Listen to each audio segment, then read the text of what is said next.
Good morning, friends. Today I'll be discussing integration of metabolism, which is the last lecture in the series of biochemistry classes that we have been having. In integration, we will be looking at the integration of metabolism at the cellular level and in the fed fasting state and its regulation, and also the second aspect would be the integration of metabolism at the organ level. That is what happens in the liver, the muscle, the adipose tissue and the brain in the fed and fasting state and its regulation. As we all know, there is an interrelationship between the metabolic pathways of carbohydrate, lipid and protein metabolism. Now, in the course of this year, we have studied the pathways of carbohydrates, proteins and lipids separately, one pathway at a time, so that you are thorough on these pathways. However, what happens in the body is that these pathways are all interrelated and occur simultaneously. The coordination between the three metabolites, that is the carbohydrates, proteins and lipids, is called integration. And this will be considered at two levels, the cellular level and the tissue or organ level. Now, how does the intricate network of reactions in metabolism coordinate to meet the needs of the whole organisms? What are the different strategies of metabolism used by the body? Now, for any strategy to work, we need energy. And the energy currency of the cell is the ATP. That is the universal currency of energy. And ATP is formed by the oxidation of fuel molecules like glucose, fatty acids and amino acids. This ATP which is formed is required for various activities like muscle contraction, for the active transport, for signal amplification and for the biosynthesis of various products. The common intermediate for most of these oxidation is acetyl-CoA. Now, when we comprehensively look at how these three metabolisms are integrated, we find that they pass through three stages. One is the hydrolysis stage, where macromolecules like the lipids, carbohydrates and proteins are broken down to their constituent monomeric units. At this stage, very little energy is produced and no energy is stored. So lipids in this stage 1 of hydrolysis will get converted to fatty acid and glycerol. Carbohydrates like starch or glycogen will be converted to its monosaccharide unit, that is glucose. And proteins gets converted to its constituent monomeric unit, that is the amino acids. Stage 2 is called the preparative stage. In this stage, we have the metabolic processes like glycolysis, which is related to glucose, or beta oxidation of fatty acids, or the metabolism of amino acids. At this stage, only small amount of energy is released. Now, stage 3 is the stage which is known as the final common pathway. So, all the things meet up. That is from the fuel molecules, that is the lipid, the carbohydrates, or the proteins. They are all converted to acetyl-CoA or intermediates of the TCA cycle, and they form the common pathway of aerobic oxidation, whereby ATP is generated.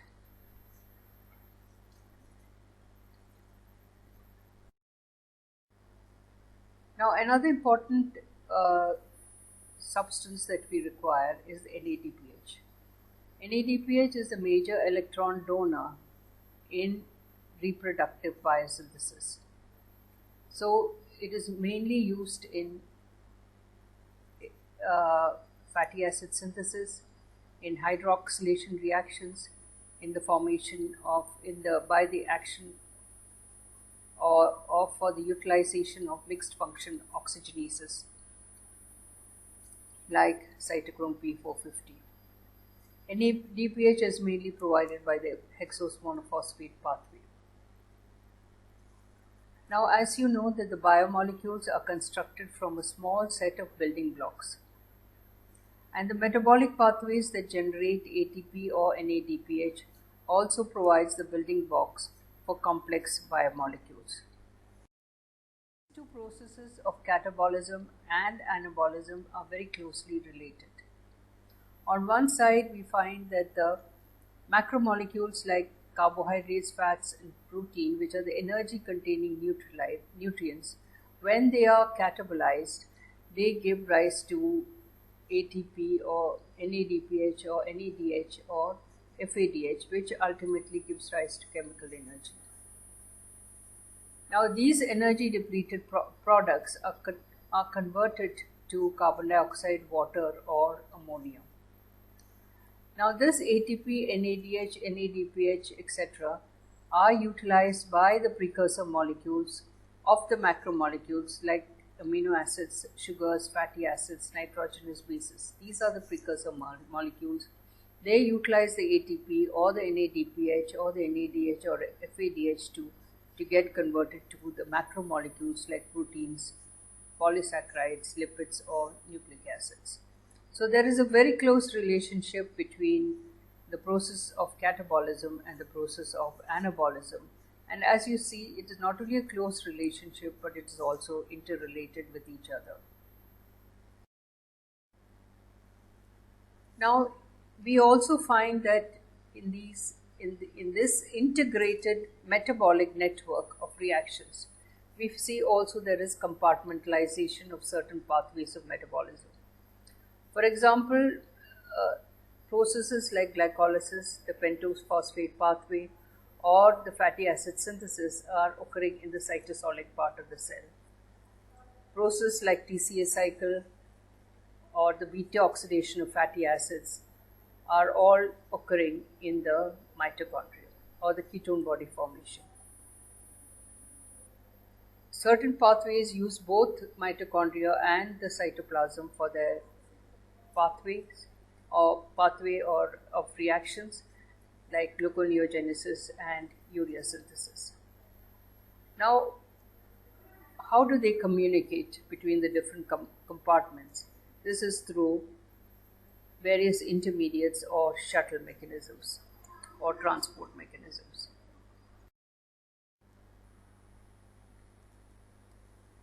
Now, in certain cases, the biosynthetic and degradative pathways are distinct. For example, fatty acid synthesis occurring in the fatty acid synthesis occurring in the cytosol and beta oxidation occurring in the mitochondria. Glycogenesis and glycogenolysis are distinct pathways. This is to ensure that both the pathways are thermodynamically favorable, and it has got a better mode of metabolic control.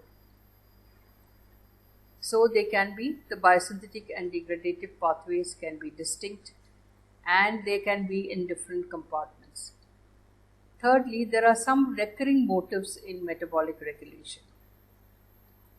These recurring motifs are allosteric regulation of enzymes, certain enzymes, the rapid switching on and off of hormones, the reversible covalent modification of enzymes which make them active or inactive, change in the amount of enzymes, compartmentalization as I have already told you, and the interaction between the organs. Now, as you all know, that these metabolic pathways have to be regulated. Where is this control effected? There are certain committed steps in each pathway, and they become the important control sites. For example, glycolysis, the committed step is at the level of phosphofructokinase, which converts fructose 6-phosphate to fructose 1,6-biphosphate. In fatty acid synthesis, the committed step is at the level of acetyl-CoA carboxylase, which converts acetyl-CoA to malonyl-CoA. Now, secondly, there is also in certain pathways, particularly the opposing pathways like glycogenesis and glycogenolysis, the opposing pathways are reciprocally regulated. So, glycogen synthesis and degradation of glycogenolysis is coordinately controlled by hormone-triggered amplification cascade. So these are the examples of the major control sites of different metabolic pathways. Just typical control sites I have taken of each metabolic process, like for example, glycolysis. I told you the major control point is at the level of phosphofructokinase, that is the conversion of fructose 6-phosphate to 1-fructose 1,6-biphosphate. The activator is fructose 2,6-biphosphate and AMP, and the inhibitors are ATP and citrate. In the pentose phosphate pathway, the committed step is at the level of glucose 6-phosphate dehydrogenase, that is, glucose 6-phosphate is converted to 6-phosphogluconolactone. The inhibitor is NADPH. In gluconeogenesis, the committed step is the fructose 1,6-biphosphatase reaction, that is the conversion of fructose 1,6-biphosphate to fructose 6-phosphate, activated by citrate, and the inhibitors are fructose 2,6-biphosphate and AMP. In the citric acid cycle, the committed step is the pyruvate dehydrogenase step, where pyruvate is converted to acetyl-CoA. It is activated by pyruvate and calcium ions and inhibited by acetyl-CoA, ATP and NADP.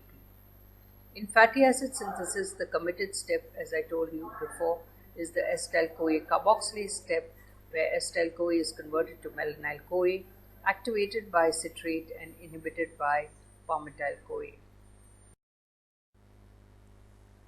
Now, apart from these control sites, we also have important junctions.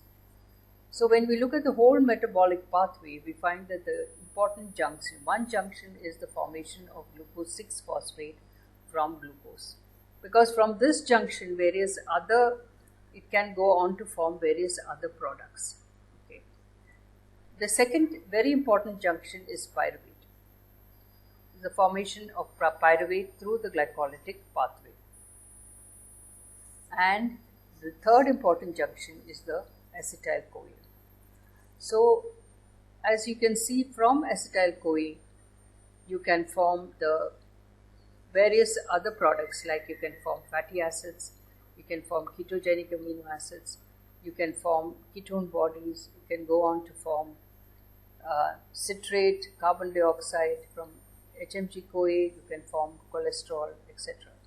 So, these form the three key junctions which has been identified in the whole network of pathways that we have interrelating or integrating the carbohydrate, protein and lipid metabolisms.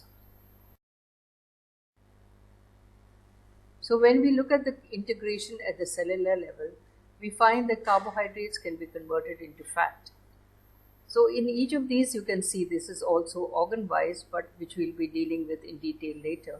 But we can see that the carbohydrates can be easily converted into fat, and fats can be converted back to carbohydrate.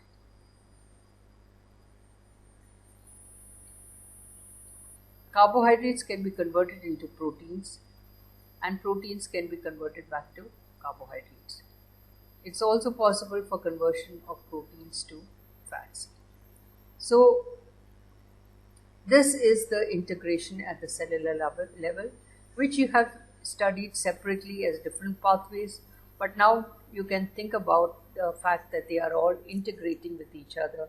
They can all be converted and they can be integrated to form a complex network of reactions.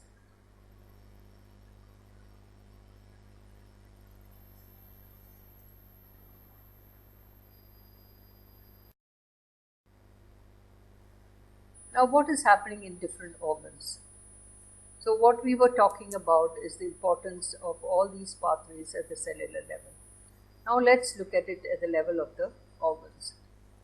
Now, each organ has a specific role. For example, pancreas is important for the secretion of insulin and glucagon in response to changes of blood glucose concentration. Liver. Liver is supposed to be a kind of a factory where various things are occurring together. It is processing fats, carbohydrates, proteins from the diet. It synthesizes and distributes the lipids, ketone bodies, and glucose for other tissues, and converts excess nitrogen to urea. The portal vein has a role. It carries the nutrients from intestine to the liver. The small intestine is the one which is absorbing the nutrients from the diet and moves them into the blood or the lymphatic system. Skeletal muscle. It uses the ATP to do mechanical work. Adipose tissue, where fat or triacylglycerol is synthesized and stored and mobilized whenever required. And the lymphatic system, which carries the lipids from the intestine to the liver. Brain. It transports ions to maintain the membrane potential. It integrates the inputs from the body and surrounds and sends signals to other organs. So let's look at the metabolic pattern of the brain, the muscle, the adipose tissue, and the liver. Each of these organs, there are some differences. Brain. In brain uses glucose as its sole fuel, and it's only during starvation that ketone bodies are utilized. Muscle, it uses glucose, fatty acids, and ketone bodies. And it synthesizes glycogen as a fuel reserve.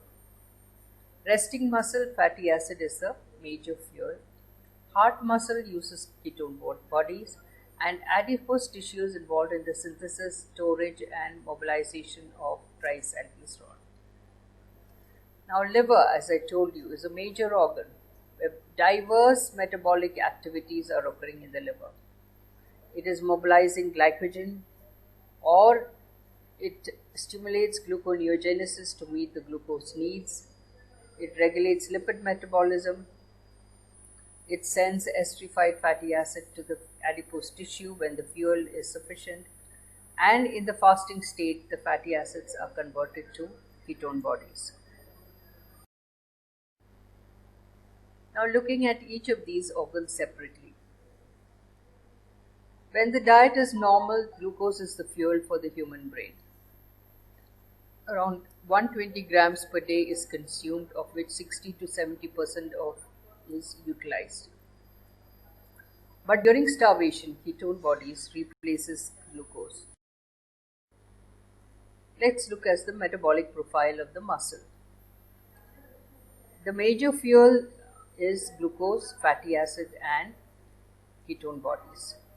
Now, the muscle has a large storage of glycogen, and glucose is the preferred fuel for burst of activity. Okay, so glycogen is broken down to give rise to lactate under anaerobic conditions, and this lactate then moves to the liver through the circulation. In the liver, lactate is converted to glucose by gluconeogenesis, and the glucose then returns to the muscle, and if present in excess, it is stored as glycogen. So this is your Cori cycle. Now, in the case of burst of heavy activity, muscle glycogen is used, whereas light activity or the resting muscle uses fatty acids. So fatty acid is a major fuel in case of light activity or the resting muscle. Okay. Also, muscle can also use a very high energy compound, that is phosphocreatine, for an immediate source of activity, energy required for heavy activity.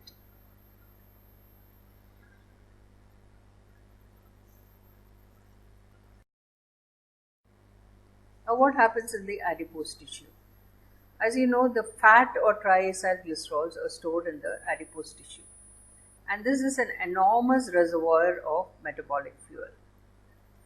Alright, so we need glucose for the synthesis of triacylglycerol. The glucose is coming from the liver. It is getting converted to glycerol 3-phosphate. It incorporates fatty acids from fatty acyl-CoA and gets converted to triacylglycerol. Triacylglycerol, when needed, it can be broken down by the hormone-sensitive lipases to glycerol and fatty acid. Okay, so the glycerol and fatty acid can then return back to the liver.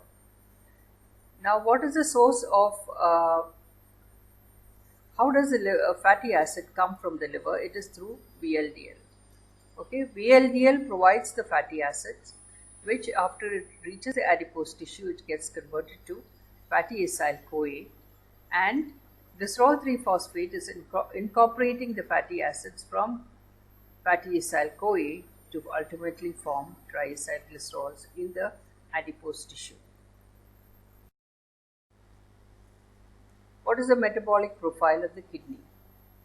Kidney, the main role is to produce urine or the secretion of waste products or excretion of waste products. The blood plasma is filtered and water and glucose is reabsorbed. During starvation, it's an important site of gluconeogenesis. Now, metabolic profile of the liver has been done in little more detail because the liver is the site or the factory where different metabolic processes are occurring. Now, most compounds which are absorbed by the diet pass through the liver and it regulates the metabolites in the blood. It is essential for providing fuel to the brain, the muscle and the other organs. So as you can see in the figure, the blood glucose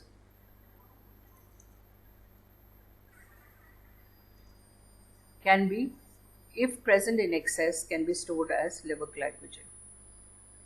Okay, or it can go through the glycolytic pathway, that is, it can be converted to glucose 6-phosphate, pyruvate, and then finally to acetyl-CoA.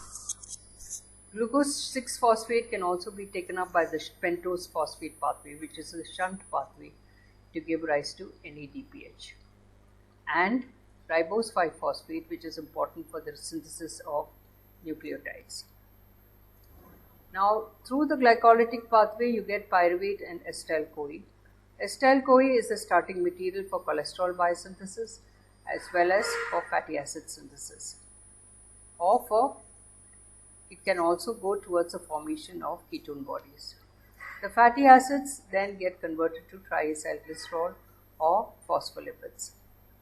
The acetyl-CoA can also enter the citric acid cycle and can give rise to energy, that is through the electron transport chain, i.e. oxidative phosphorylation.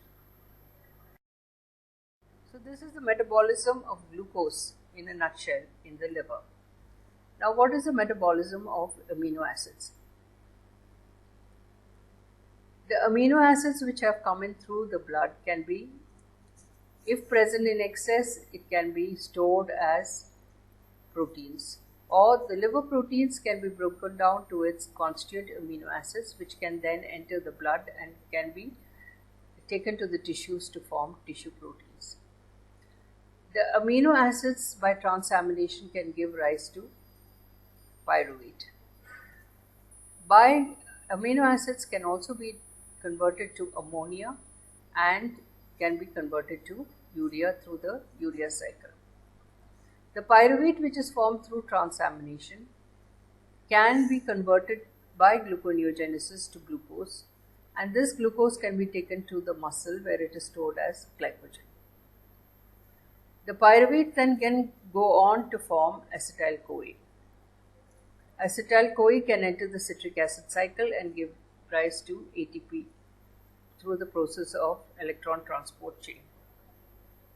Now, from the citric acid cycle, the intermediates of the citric acid cycle can go on to form, by gluconeogenesis, they can form glucose, and this glucose can then be stored as glycogen. Okay, the acetyl-CoA, which is formed as an intermediate, can also, as I told you, is a starting material for fatty acids and lipid synthesis. So here we see how amino acids can be converted, obtained from proteins, can be converted to carbohydrates, that is, can be converted to glucose by gluconeogenesis, or it can be converted to lipids. So all this shows the metabolic interrelationship between the carbohydrates, the proteins and the lipids which are occurring inside the liver cells.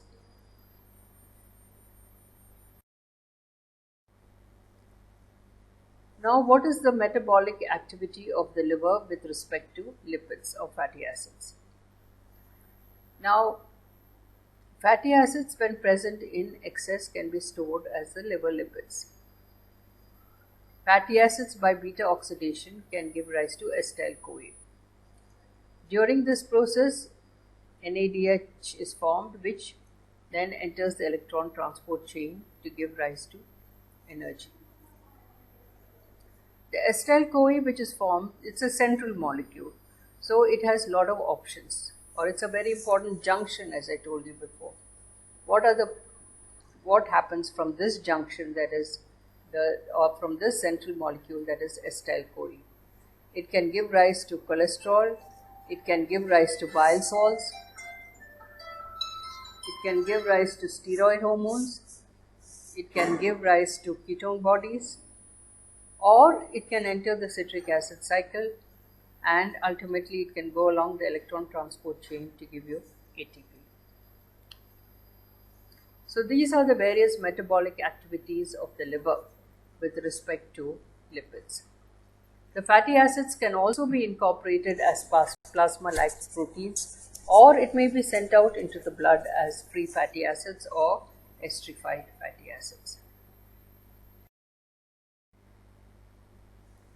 Now the last aspect is to what happens in the different stages, like normal, starved or fed cycle. Okay? So there are different states that we can be in. One is a post-absorptive state, that is after a meal. Then we have the early fasting state, that is during the night, and a refed state, that is after breakfast. So the major goal of all this is to maintain the blood glucose. As a decrease in the blood sugar level, the normal range, as you all know, is between 70 to 110 milligram percent. But if the level goes down below 60 milligram percent, then various clinical symptoms are seen, and it can ultimately lead to lethargy. As the blood sugar drops, it can lead to lethargy, convulsions and coma, and permanent brain damage and death if prolonged. Now let's look at the various metabolic processes which occur in the post-absorptive state. Okay. So post-absorptive state is after a meal, isn't it? So here glucose and amino acids are transported from the intestine to the blood. The dietary lipids are transported via the lymphatic system to the blood. Now what happens is an increase in glucose which stimulates secretion of insulin. So insulin signals the fed state, and it prompts all the anabolic reactions to occur. So insulin is an anabolic hormone, and it is signaled by the fed state of the individual. So it stimulates the storage of fuels and synthesis of proteins. So high level, what happens when there is a high level there, or the glucose will enter the muscle, and it can also enter the adipose tissue and synthesize triacylglycerol. Insulin will also stimulate glycogen synthesis in the muscle and in the liver. Insulin suppresses gluconeogenesis by the liver, Insulin accelerates glycolysis in the liver, increases the synthesis of fatty acids. It increases the uptake of blood glucose into the liver to form glucose 6-phosphate. And if it is formed more rapidly than the level of blood glucose rises, then it is converted into glycogen. So this is this picture of what happens in the post-absorptive state is very elegantly given in this figure, okay, which you can go through. Main thing is, in the post-absorptive state, when the glucose levels are high, then insulin is stimulated. Okay, insulin is stimulated. Insulin signals the fed state, and various metabolic reactions will keep occurring. What happens in the early fasting state? That is at night or immediately after a 12-hour meal, early morning. What happens? The blood glucose level will drop after several hours after the meal. That is 12 hours after the meal. That is the fasting state. The blood glucose level will drop. So there will be a decrease in insulin secretion and there will be a rise in glucagon secretion. So you can see here the pancreas has been stimulated to produce glucagon rather than insulin. So low blood glucose level indicates stimulation of glucagon by the alpha cells of the pancreas. So glucagon signals the starved state. It will mobilize the glycogen stores. There will be breakdown of glycogen or glycogenolysis will occur. It will inhibit glycogen synthesis. The main target organ is the liver. It will inhibit fatty acid synthesis, stimulate gluconeogenesis in the liver, and large amount of glucose in the liver released into the bloodstream will try to maintain the blood glucose level. Again, very elegantly shown the various reactions which are occurring in the liver and its interaction with other organs like the brain, the adipose tissue, and the muscle. What happens in the refed state? Like you have after the fasting state, you have your breakfast, that is your refed state. So the fat is processed in the same way as a normal fed state. And first, the liver does not absorb glucose from the blood. Liver still synthesizes glucose to refill the liver's glycogen reserves. When liver has refilled the glycogen stores and the blood glucose still rises, then the liver synthesizes fatty acids from excess glucose.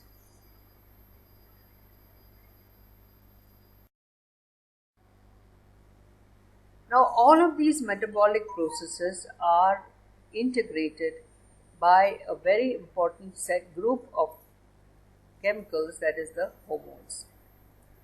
So, activity of each organ is integrated by the hormones.